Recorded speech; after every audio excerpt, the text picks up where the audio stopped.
Good evening, one and all. It is the Gary Neville podcast as the sun goes down over the Emirates Stadium at the end of an afternoon which ended all square here. Arsenal won, Manchester City won. Arsenal with a very late equaliser after a particularly intriguing second half, Gary, where Manchester City were clinging to a one-goal lead. How have you read it all?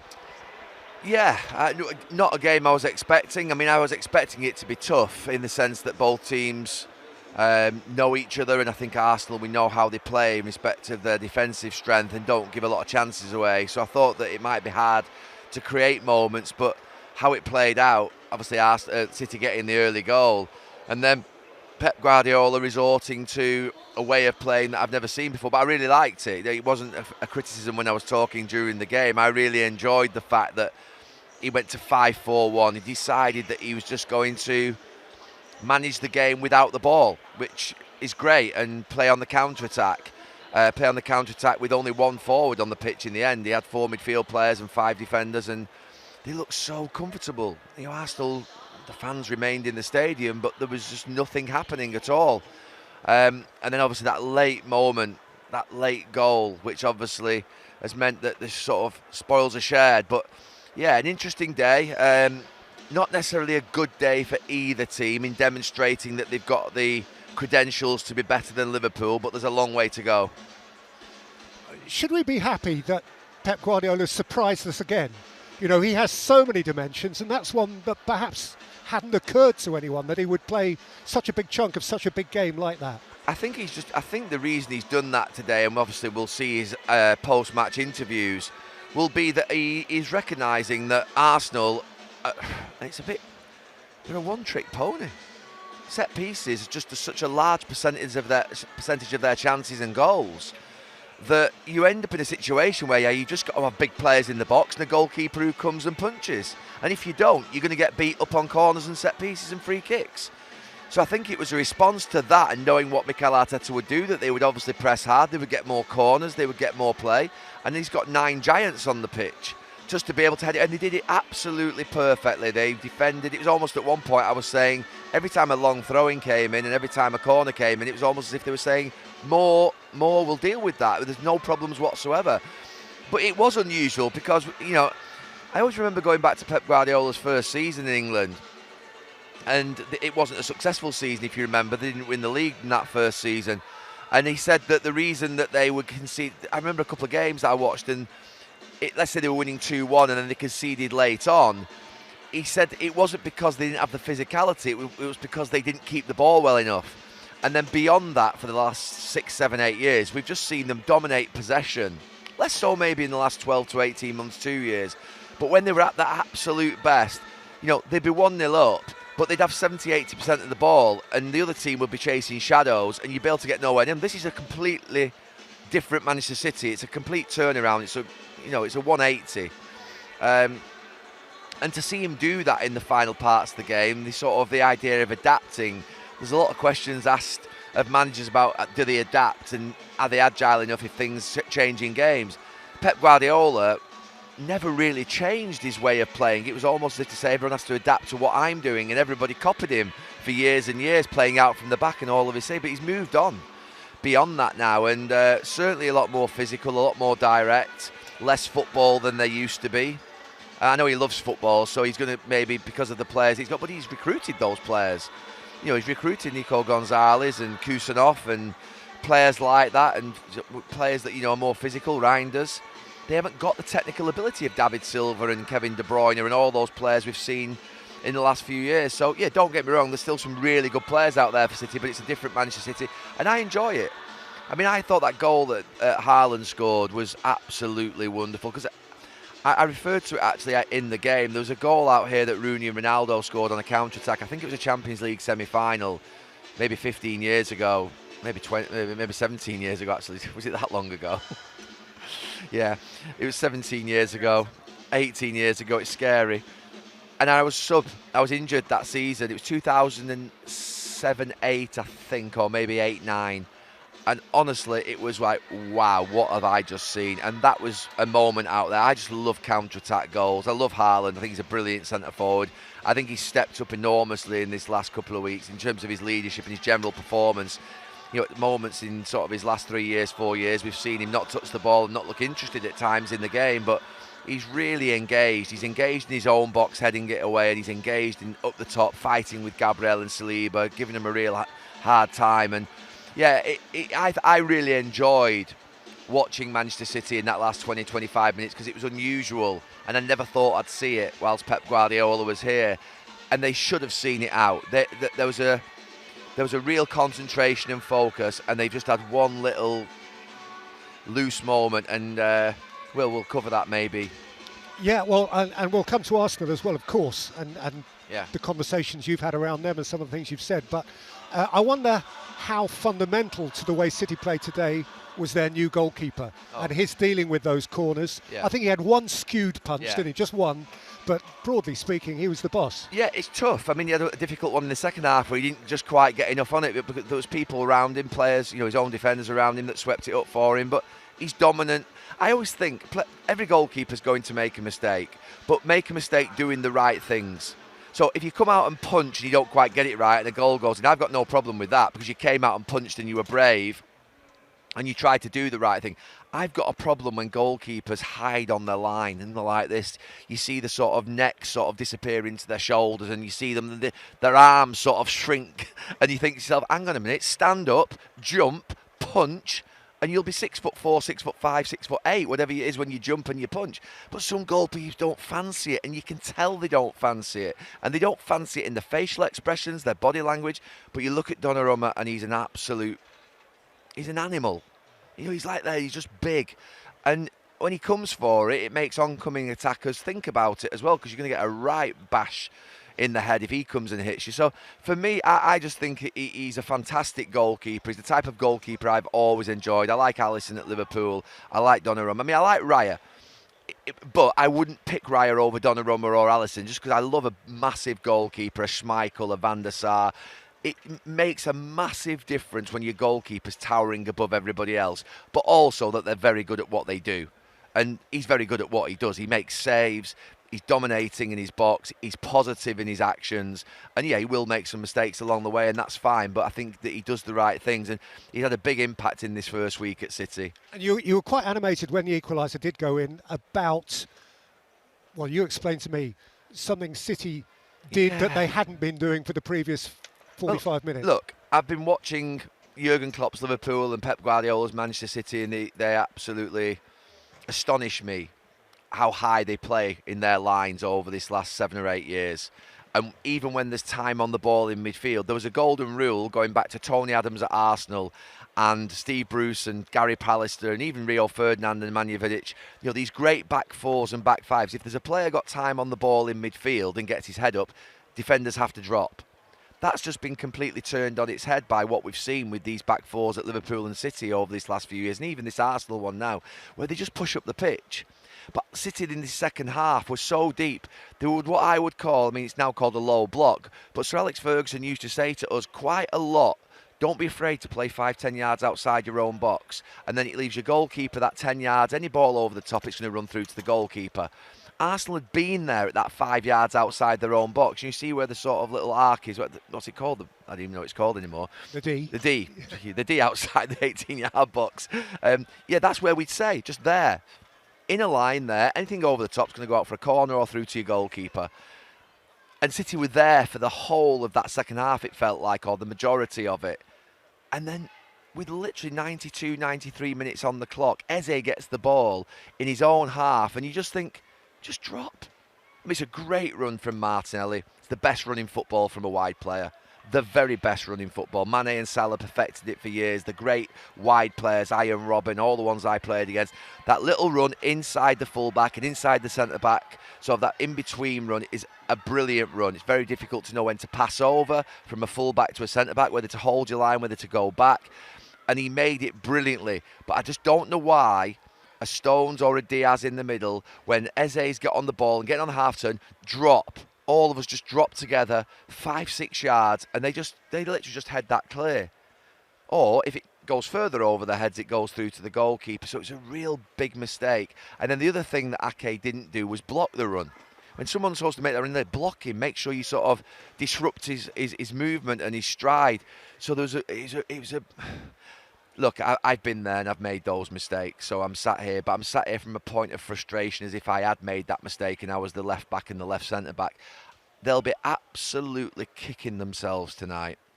They'll be going back on that bus or plane or train, however they're getting back to Manchester.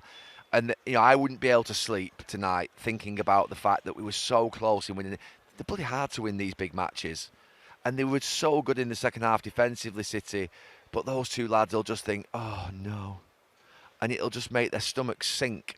And that's how I used to feel at moments when I made those types of errors in my career. But it's a big error in a game from an elite team. It is. There's no getting away from it. You've got Eze on the ball, you've got your runner going in, just drop off Guardiola and Ake, and they deal with it. But they didn't do, and it is what it is.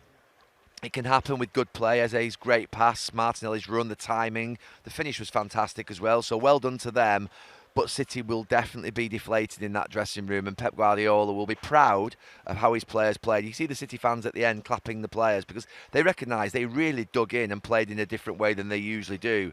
It was a real fighting performance. It was a battle. But they'll just be a little bit sick.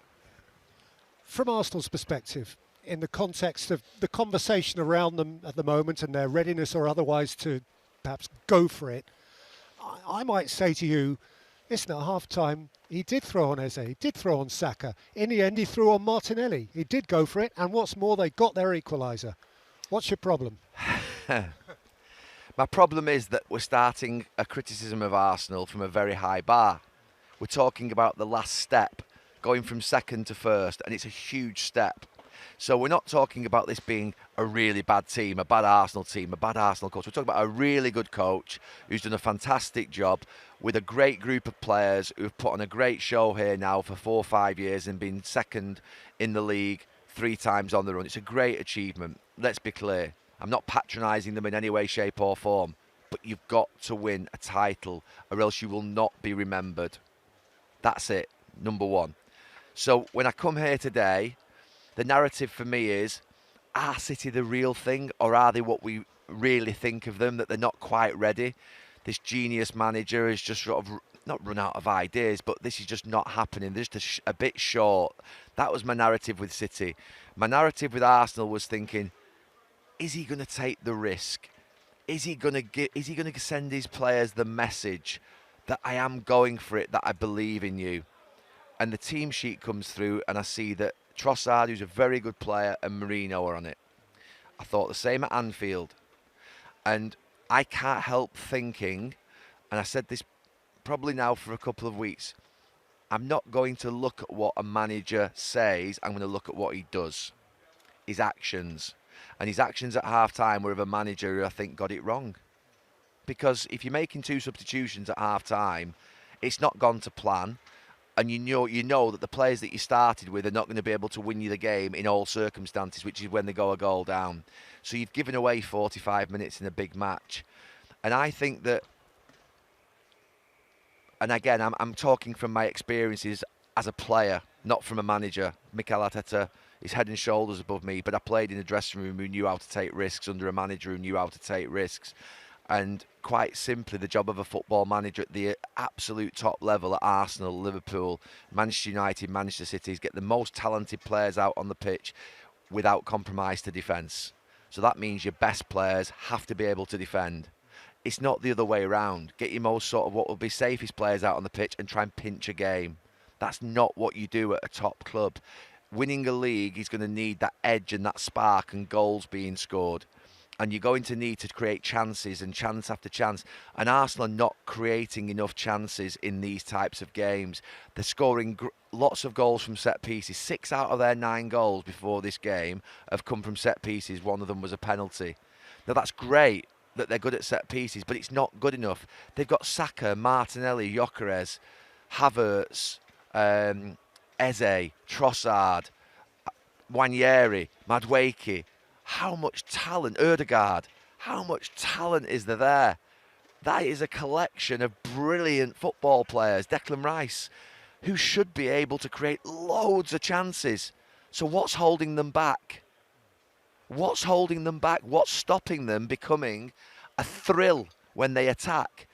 And the fact of the matter is, when we saw that team sheet today, we thought, I hope the same thing doesn't happen again. And we're watching Arsenal in that first half, and it was pretty basic, the football. It was quite comfortable for City.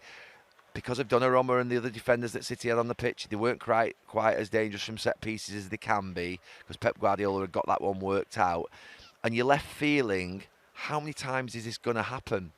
You can't wait to win a league. Now, I've predicted Arsenal will win the league. I think Roy Keane predicted Arsenal will win the league. I think Micah Richards predicted Arsenal would win the league. I think the Arsenal fans in this stadium have probably predicted they're going to win the league. But does the manager and the players really believe, number one, that they can win the league? Do they really believe it? Are they really thinking it every single minute of every day?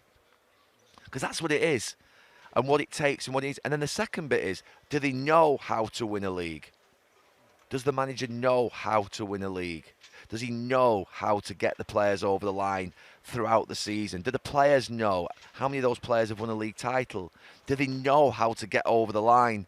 And that's the thing for me. I was very lucky when I went into the team at Manchester United that they'd broken that duck, and there were senior players who knew how to get over the line, and there was a manager who'd won up in Scotland titles, and he'd won obviously down in England. So I was very fortunate to be in a position to be surrounded by a knowledge and experience and expertise on winning trophies. But they haven't got that in this team, and I just wonder, you can't look back and wish you could have done more. And he must be looking back tonight, Mikel Arteta, at this game and reviewing it and think, well, should I have started with Eze off the front? Should I have started with Martinelli on the left? I understand why Saka didn't start. We all get that. But it could have been more attacking than it was. And it wasn't. And again, like at Anfield after the Szoboszlai free kick, the attacking substitutions only happen when they're one down. And that's not right. Make your Arsenal Football Club, make your attacking plays at 0-0 at the start of the game, because that's when you basically have the best chance of given the impact. But also it sends your message to your players that I believe in you attacking players. You're going to go out there and win me this game. And that's the bit that I've got in doubt about Arsenal. And it isn't going to go away until someone proves me wrong. But I've got a lot of love for them, and I like them, and they're a good side, and I like watching them play. But they've got to take the handbrake off.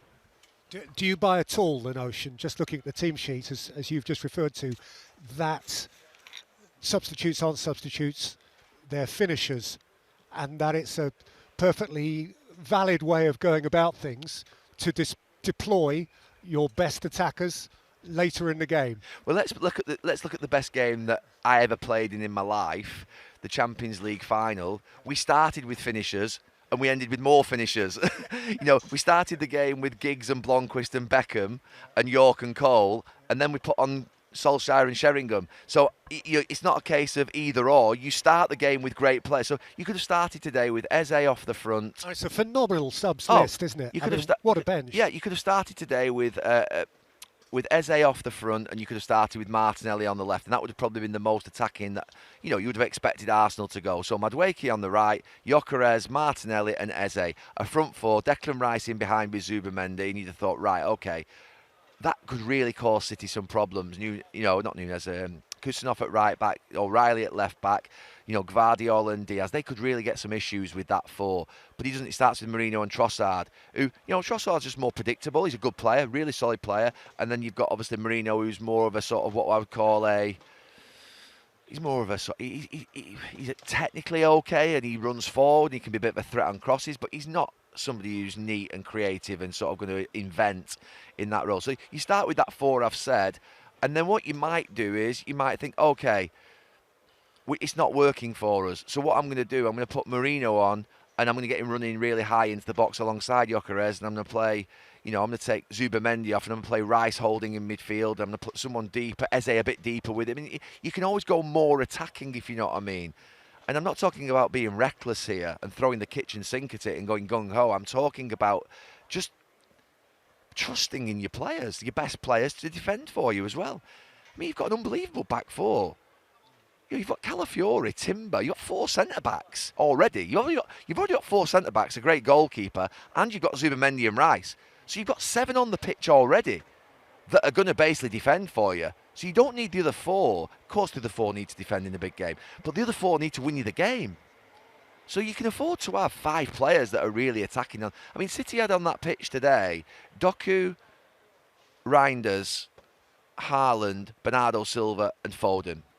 And they defended for their lives for 60 minutes, that 5. Now, they are 5 attacking players. So, actually, City had more attacking players on the pitch than Arsenal when it comes to the sort of starting 11. They had more attacking players on the pitch. That's not right. That's not right. But Pep Guardiola trusted his attacking players to go out and do a defensive job for him. And they did. So, yeah, it's a question that's not going to go away for Mikel Arteta. He might not like it. He might think we all don't know what we're talking about. But I think I've seen this for 3-4 years, and I think I've seen this for the last 25-30 years in terms of what teams win the league. And there's the odd one that breaks the mould, that's a little bit more pragmatic, that plays on the counter. The odd one, but generally, the teams that go and win the league really have a sparkle up front, and they have many options off the bench, and they've got basically players, and they've got an approach that is exciting and risk-taking. And I'm not sure I'm seeing that. And I got them for the title, by the way. So this is coming from someone who thinks that this team can win the title. But do they? Do they? And do they know how to? OK, so Arsenal and City have dropped points, and Liverpool still haven't dropped any points. No. A couple of terrific goals yesterday, weren't they? Ravenberg and Ekitike. Is this ominous?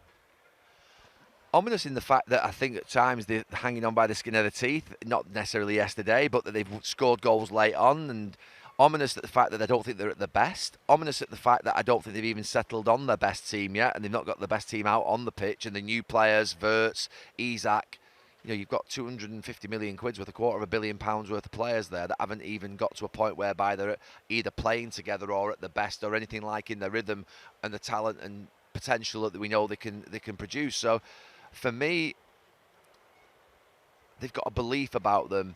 They've got a manager who will, I think, shift up a gear at whatever point in the game they need to do to go and score goals and win. They take risks. They call it on with the other team. They give you encouragement to the point whereby they draw you forward and then they'll go and hit you. And they're a really, really good side. So at this moment, they're 5 points clear. At the end of today, they will be, won't Yes. they? And Arsenal will be second, obviously, with 10 points. So, look, they'll be really... Tottenham 10 points. And Arsenal got 10 points. 10 points as well, yeah. So the 5 points clear. Obviously, it's very early. It's far too early to call Liverpool title favourites. Title winners. But they're massive favourites because of their experience, because of their ability to score goals, because of their belief that they want to go and win every game and they can go punch for punch with any opponent. And yeah, I mean, they played some difficult games as well, by the way, in this first period. They got United in a couple of weeks as well, I think. That's to look forward to. On which subject? You had one of those kind of utopian, glorious days as a football fan. I don't yesterday. get many. You don't get many. Where you and your mate went and saw Salford win, and then you jumped on whatever you jumped on and got to Old Trafford very quickly and saw Manchester United win. Yeah. Well done, Salford. But let's talk about Manchester United. Yeah, I got there 5 minutes after the start of the game. So I got in the stadium. We all did just after Sanchez had been sent off. But you still have to go and I actually thought that put a bit of pressure on United. Funnily enough, that it was almost like a sort of a no-win game. If they won, people said, "Oh, Chelsea down to 10 men." But when Casemiro got sent off just before half-time, I thought, oh no, this is going to be a painful second half. And it was actually towards the end. But I actually thought United deserved to win. It was a good weekend for Ruben Amorim because I think he needed that little bit of just respite and that relief of just that breather, really. It would have really come on top yesterday, particularly with Chelsea going down to 10 men. Thought, was Palmer injured? Because I wasn't watching the commentary. He was injured, when he came off. So fair enough. But it seemed like a lot of strange substitutions. Moment of madness from Casemiro. I get the fact it was soft, but still an experienced player who's got another one on the other side of him. He's already been booked. So that was madness from him.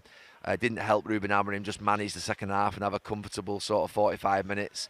But it was a good win. It was a strange game, very odd game. I felt it just a lot of things happened that made it odd. The weather was obviously incredible as well, which obviously meant that it was a little more difficult for the players. But it's a good week. 2 big games now for United because we're still early enough in the season whereby you beat Chelsea. If you can win at Brentford and then beat Sunderland at home, which are 2 winnable games, and look, let's be clear, you could be sat here in 2 weeks with United and how it has been for 10 years in a completely different mindset, but you could be sat here in a couple of weeks with United well up the table with a bit of confidence back in the group. And so, yeah, I'm hopeful of that, because I don't think that, as a Manchester United fan, you want stability this season. You want the manager to sort of be able to grow. And obviously, he's very young. He's under pressure. That's not going to go away yet. 1 win isn't going to change that. But it was very helpful yesterday. Very helpful. And from a Chelsea perspective, just an unfortunate day that they lost their goalkeeper early and the rain came down and it just wasn't going to happen. Yeah, I was actually most disappointed with Chelsea in that second half. I just didn't think they played very well in the second half. I thought that if I'd have been a Chelsea player at half-time, going in at 10 v 10, and obviously 2-0 down, so they've got a bit of a sort of, they've got a goal disadvantage. I'm thinking they're really going to come out and go for it and play, and they didn't. And I thought about them when I was watching Chelsea yesterday in that second half. They were still playing their patterns, and I get it, but it's 10 v 10. It's chucking it down. The game's not about... I don't think the game is about patterns and shape at that point. I think it's about just making it mad. If you're 2-0 down, it's 10 v 10, and you know that you score 1 goal, and all of a sudden the crowd, the United players, are going to get a little bit nervy and a bit anxious, which is what happened eventually near the end. I'd have just gone for it all out and made it the craziest game, but they didn't. It was almost like they were still passing it around the back and wasting a lot of time and recycling it, and I just felt... Quite simply, they didn't have enough good forwards on the pitch. I have to say, they look well short for me still up front.